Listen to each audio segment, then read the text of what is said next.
આજે હું તમને ખાટી દ્રાક્ષની વાર્તા કહીશ હો. કઈ વાર્તા?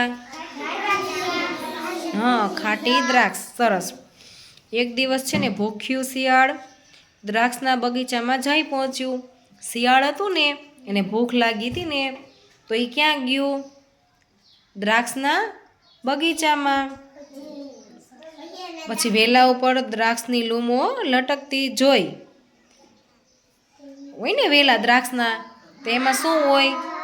દ્રાક્ષની લૂમ હોય. આ જોઈને શિયાળના મોઢામાં તો પાણી આવી ગયું.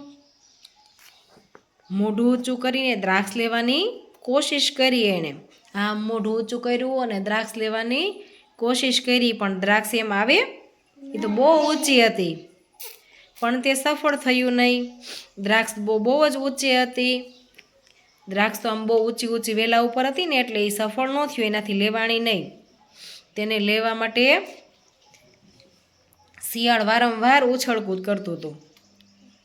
દ્રાક્ષને લેવા માટે શિયાળ શું કરતું હતું? વારંવાર ઉછળકૂદ કરે, ઠેકડા મારે, ઊંચું થાય, નીચે આવે, કેમ કે એને ભૂખ લાગી હતી ને એટલે.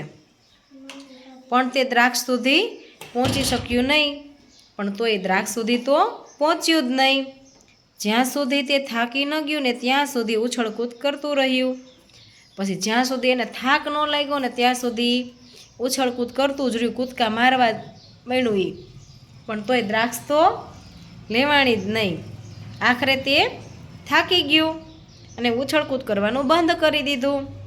પછી શિયાળ તો થાકી ગયું. એક તો ભૂખ લાગી હોય એટલે પછી ભૂખા ઠેકડા મારેલા શું થાય? થાકી જવાય. પછી ઉછળકૂદ કરવાની એણે બંધ કરી દીધી અને તે ત્યાંથી જવા લાગ્યો. પછી તે તો ત્યાંથી વયો જતો હતો. જાતા જાતા તેણે કહ્યું, આ દ્રાક્ષ તો ખાટી છે, આવી ખાટી દ્રાક્ષ કોણ ખાય? એનાથી દ્રાક્ષ ન લેવાની. એટલે એણે શું કીધું? આ દ્રાક્ષ તો ખાટી છે, આવી ખાટી દ્રાક્ષ કોણ ખાય? સરસ.